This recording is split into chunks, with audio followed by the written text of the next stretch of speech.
I just found this sub and I wanted to share my own experience. It happened to me when I was 13 and it's something I've never forgotten. We had just moved into a brand new house in a brand new housing development. A lot of the houses around us were either unfinished or had families that had just moved in. Behind our house was a lot of field, mostly for future houses. We lived in a fairly safe, small city, and the housing development was very quiet. So for the first few years we lived there, we never bothered to lock the doors. Even at night, most of the time it just wasn't something we thought about. My parents had just put in a hardwood floor, so the house was a pretty echoey single story. One night, as I was lying in bed, trying to fall asleep, I thought I heard the back sliding glass door open. I was up late on the internet, but everyone else was asleep, so the house was quiet. I had my door slightly open so that my cat could come and go, and so I knew that I was definitely hearing something. I froze, hoping it wasn't the door, but a moment later I heard it slide shut. Then I began to hear what sounded like heavy shoes walking across the hardwood floor.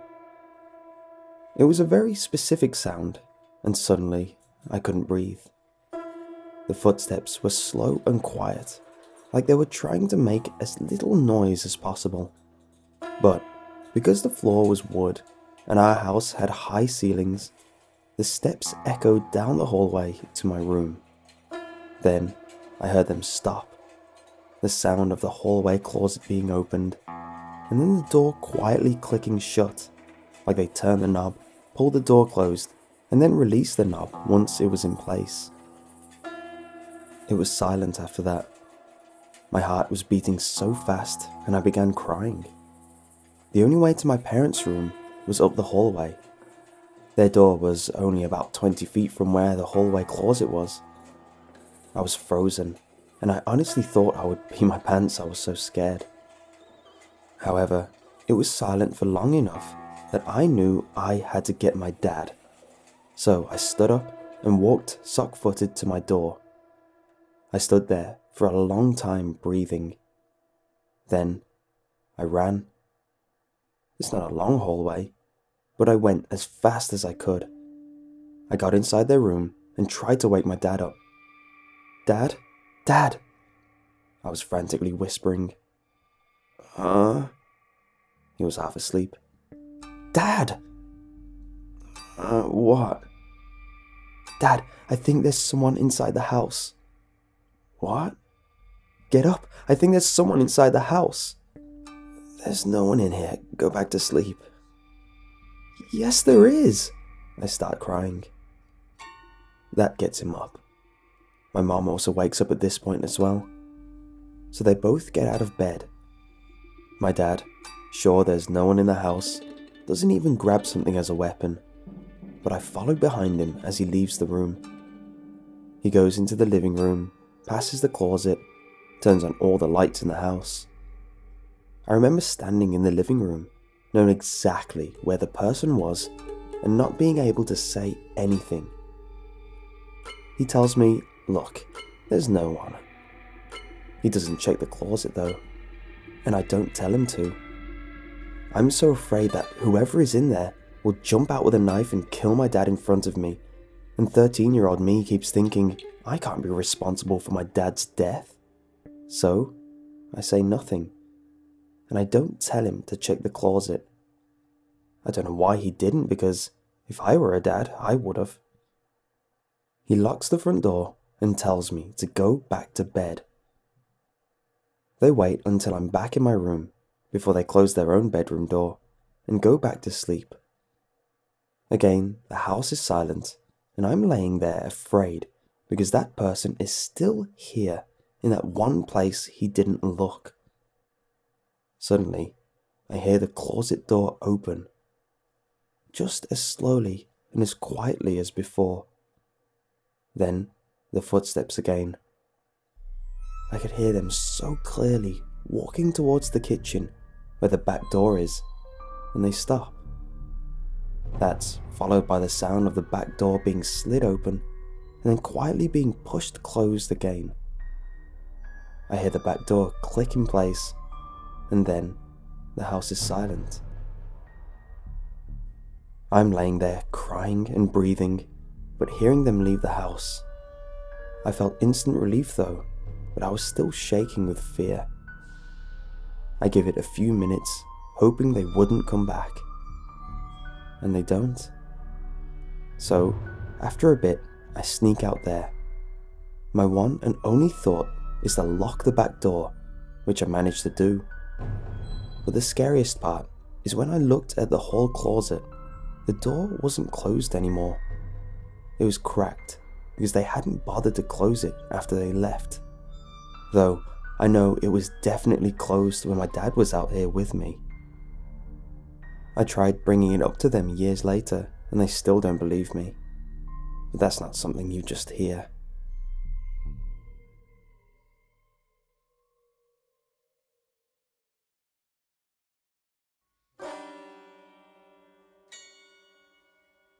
I've been lurking around here for a while, reading these stories.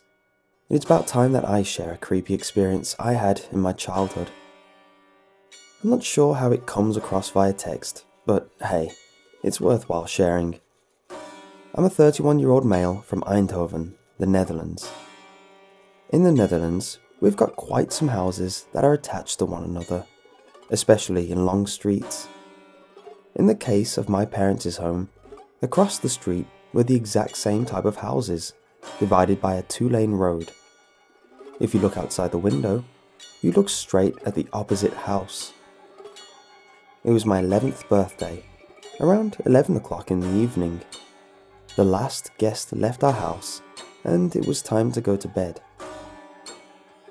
Just before I got up, the lights in the house across ours went on one by one, and I saw Angela, the woman living there, walking frantically around the house.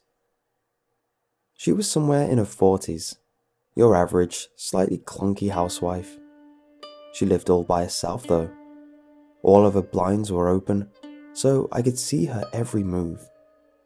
One big window for the living room, and 2 smaller ones above that. I saw her walking back and forth, up and down, for I guess about 20 minutes. Then, all of a sudden, Queen's This Could Be Heaven started playing really loud, perpetually. When it finished, it played again and again. Then she came out, only wearing her panties, and stood in the middle of the road. My folks decided to check on her, and she did nothing but talk in gibberish. In her hand, she had a bag of tea lights. She lit them one by one and placed them on the road in a circle. She lay down on the floor in that circle. By chance, a friend of the family drove by with his shovel truck and stopped. She got up, put one of the tea lights in the shovel, and told him to run her over. "It is time for me to die," she said.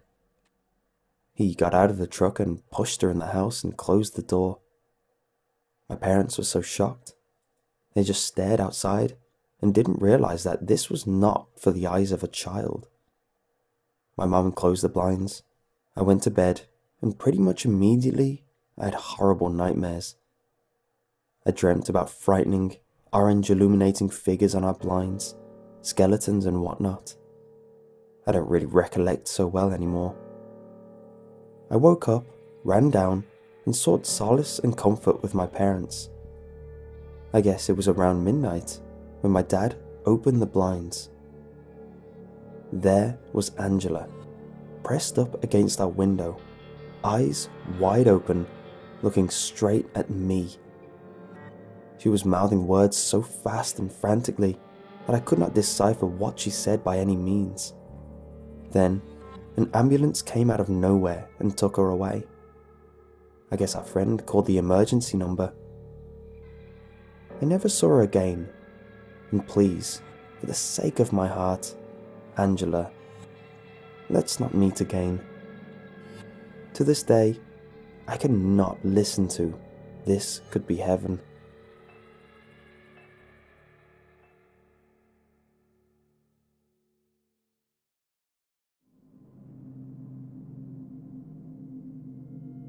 This story happened about 2 years ago while I was in university working on my degree in biology.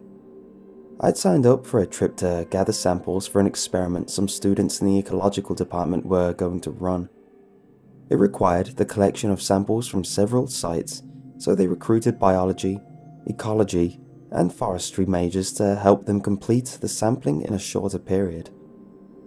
The area my group was to take samples from was a few hours from my uni in the Pacific Northwest. There were 9 of us in my group, 8 students and a supervising professor. We got to the campsite in the late evening and set up our tents. One of the other students had brought a big container of split pea soup from home and was sharing it with the others on the trip. I don't really care for split pea soup, so I declined the offer. Everyone had some except me, one other student, and the professor. Come the next morning, the 5 students who had eaten the soup weren't in the best of shape.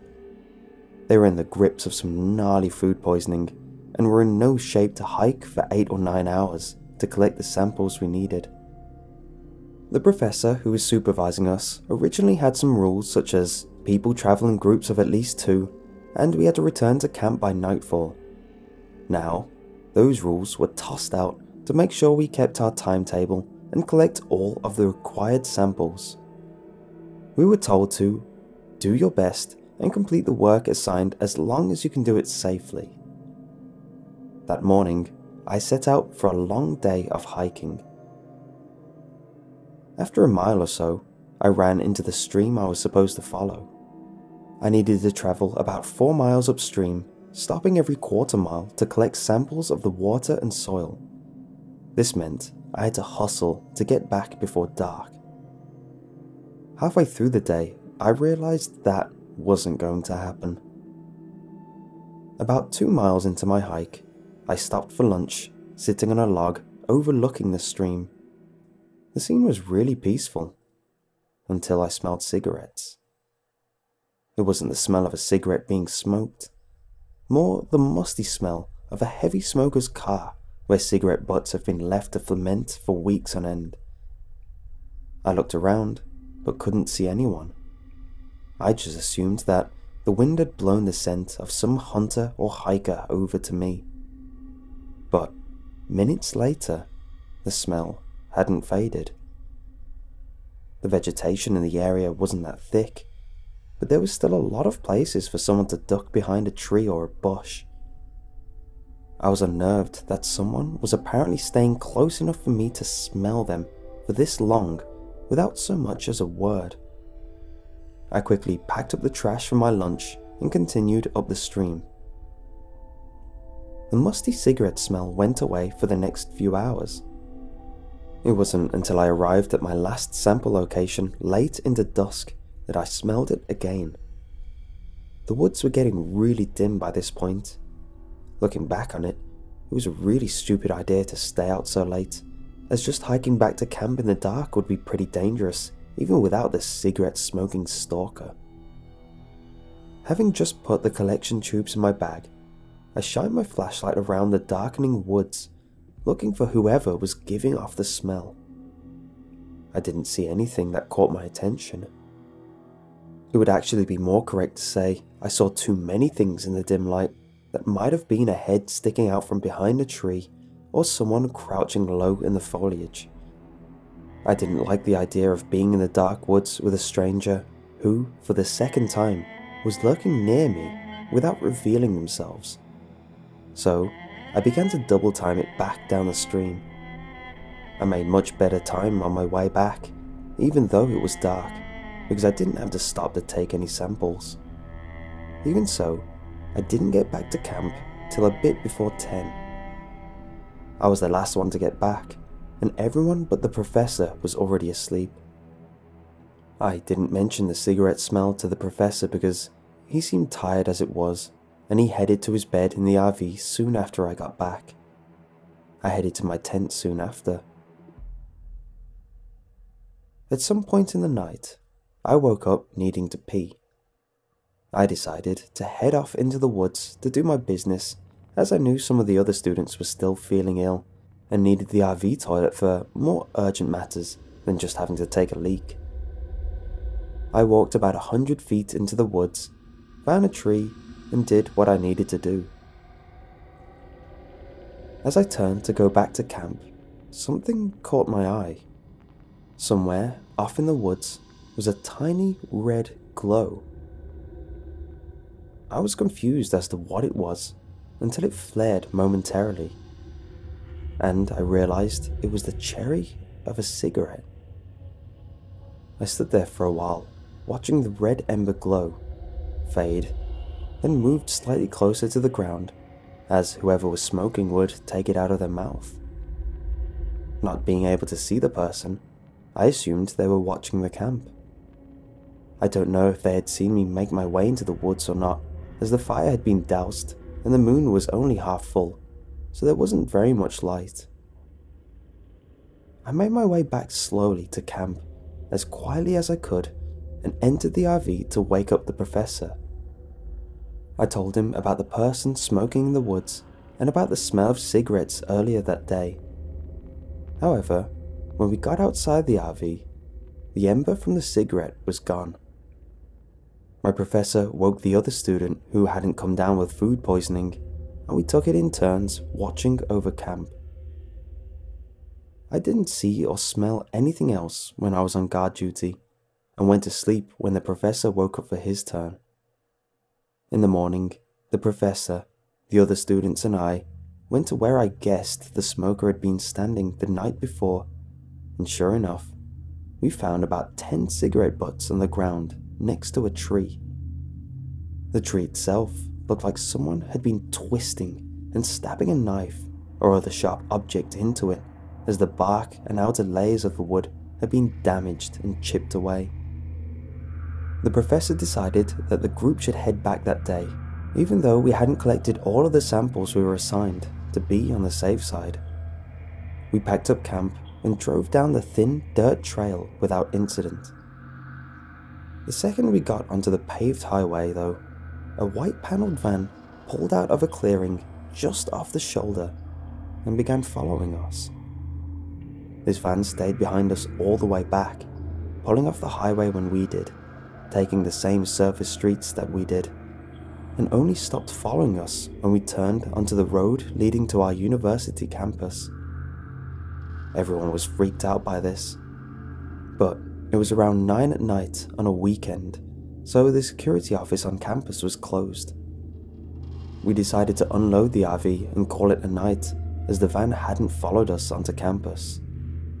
I offered to help the professor catalogue and store the collection tubes from our trip, so it was another couple hours before I left the biological sciences building and started heading toward the dorm building I lived in.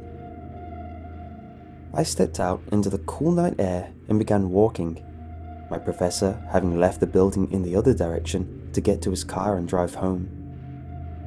I was a couple dozen feet outside the building, which was now locked, when I was hit with a musty smell of old cigarettes. I looked around, and about 25 yards away, in the darkness, off of the footpath, I saw the cherry of a cigarette smouldering away. I was pretty scared at this point, but hoped it was only a student or some faculty staying late, having a smoke. I couldn't completely convince myself of this, as the musty cigarette smell was the same as what I smelled in the woods the previous night. I started down the footpath and soon passed whoever was smoking. 100 feet or so later, I looked over my shoulder and saw the cigarette cherry bobbing in the darkness. The smoker was following me. This creeps me out a bit more, but I still held it together. That is, until I rounded a small stand of trees and saw a white panelled van parked alone in the parking lot. I took off at a sprint toward my dorm building. I looked over my shoulder a few steps into my run, and I saw the cherry of the cigarette fall to the ground and the dark shape beginning to move after me. I didn't look back again, but I could hear someone running in the grass off of the footpath. I got to the entrance of the dorm building and frantically waved my keycard in front of the card reader that controlled the door lock. As soon as I heard the soft beep, I opened the door, jumped through the doorway, and shut the door quickly. I stopped and peered through the glass door. I saw the dark shape stop just short of the lit pathway. I just watched for a minute or two. Then I saw the spark of a lighter, the light just barely bright enough to illuminate the shaggy beard and brim of a baseball cap before it disappeared and was replaced with the red glow of a cigarette. I turned and headed up the stairs to my dorm room. By the time I get to my window, overlooking the same yard I had just run through, there is no trace of a dark figure or a cigarette cherry. After that, I didn't see that white panelled van again, or smell that musty cigarette smell, and I hope I never do.